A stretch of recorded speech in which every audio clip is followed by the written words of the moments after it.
Jack and Mark present part 2 of The History of Weather Forecasters, a highly contested and unknown historical account. Didn't that lead to the Great Pilgrimage? Yeah, it did. The Great Pilgrimage of the Incompetent Weathermen. Right. They got actually dropped into different villages. Those who survived, not all of them, of course, survived. They got dropped into a village and they said, "Oh my God, he's come from the heavens. Where did this person come from? Who are you?" And he said, "I'm the weatherman." And that was the birth of the weatherman. And he was given reverence and considered a holy man. And people with problems would go and ask him. They'd say, "If you have a problem, go see the weatherman. He came from the heavens." And he would relate everything to the weather. And he'd say, "Oh, are you having troubles in bed? Well, go stand in a lightning storm. You're having problems at work? Go bake in the sun on a hot day. Oh, you've got financial problems? Well, everything will be fine if you can find a hailstorm." Which was quite common back then, hailstorms, right? You often had in those days hailstorms, lightning, thunder, all those things within the course of a few minutes. Oh, yes, the weather was very unstable.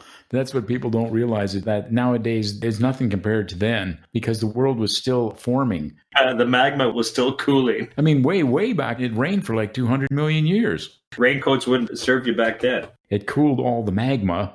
And finally it solidified, and then, and on it goes. And then there was some microbes and water, and then it rained for 200 million years, and there was all this water filling up all the big crevices and so forth. And way back then, it was still some of the unstable weather conditions were still existing.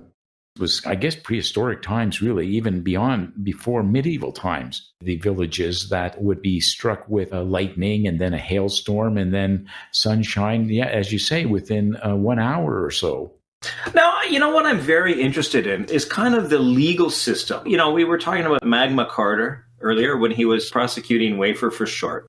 How did the legal system evolve? Oh, the legal system. They said there must be justice. I went to the store the other day. I bought 5 apples for 3 eggs. And then my neighbor went over and he got 5 apples for 2 eggs.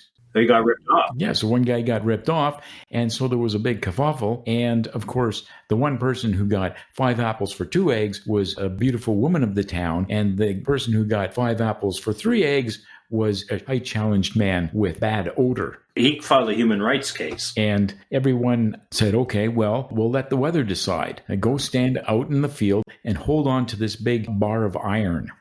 And the first one to get struck is the loser. And of course, the height-challenged man got struck first. That was science in those days. I mean, it was just the same as with witches. They said, well, you're a witch if you float, and you're not a witch if you sink. I'd like to explore some other weather phenomena and how they got named and how they got studied, like droughts. Oh, droughts, yes. Well, then, of course, as the drought wears on and everyone gets more and more thirsty and the crops start dying, they go, well, who are we going to blame? Right. And so they usually vote for the most unpopular person in town. Wasn't that Pascal the Arid? I'm not surprised it happened. Everyone turned on him. I mean, he was the local shoemaker. In every town, they had one guy doing one thing, and he was the local shoemaker, and he always made everyone's shoes the wrong size. You'd go in and ask for a size 8, you'd end up with a size 6, then you'd bring them back and you'd end up with a size 10, and he simply was one of the worst people at taking measurements. That was his issue. It's not that he was incompetent in manufacturing the shoes. It's manufacturing them to the proper spec. And he became very unpopular because of this. And so then when there was a drought, they said, well, there's so many people pissed off at the same time that it's affecting the weather. And so it's got to be his fault. People are wearing shoes that are too tight or too big. People with shoes that are too tight, they're all grumpy and getting foot problems. And the people with the shoes that are too big, they can't run away from the wild animals. Yeah, and that was a big deal because back in those days, wild animals were all over the place, especially when it got arid. When it got dry, when it was drought conditions, the wild animals were looking for food and you'd have to run away, but your shoes are too tight. Yeah, too tight or too big. Everyone obviously would get quite annoyed with the shoemaker. They blamed him for everything, and they said, okay, how are we going to resolve this? What do the gods want from this situation? And so then he predicted that if they moved the whole town 100 kilometers west, then it would rain there. And so the whole town moved. Except for the shoemaker. Except for him. He ran in the opposite direction. It wasn't too hard to fool people in those days. Because nobody really understood how directions work. And they didn't know how to measure a foot properly either. So they all went west. He went east. One way to make shoes fit is to have a tongue and have an adjustable width, which can be adjusted with the shoelaces. Didn't that give rise to the invention of shoelaces? Oh, it did, yes. The shoemaker actually spent all his time in the desert, and then all the people who moved, they had all these shoes that didn't fit. Why don't we just tie these things to our feet? First, they just started wrapping string round and round around their foot. Then they just modified it until it evolved into the shoelace. The shoemaker, he returned one day. He claimed an infringement on his copyright. Then he had to go to court. Yeah, he had to go to one of those courts again that were so ridiculous. Who is his attorney?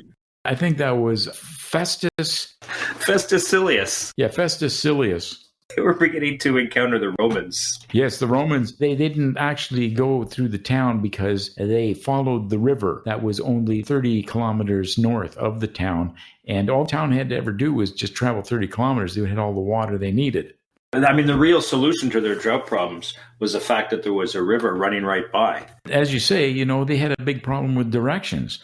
They hadn't invented directions yet. They hadn't invented east, west, north, and south, or right and left. Yeah, not even right or left. When they went exploring, they would just walk straight ahead. There was no concept of turning. He would just turn by the vagaries of the landscape. That was their exploring. Yeah, you would only walk forward according to resistance. If there was a hill, you'd go around the hill. You would see the hill and you would just veer off to the left, and that would be your new direction. That's why the town always remained so small. People would just wander off and never return. Because it was like a drunken sailor's walk. No one liked living there anyways. I think that might have had something to do with it.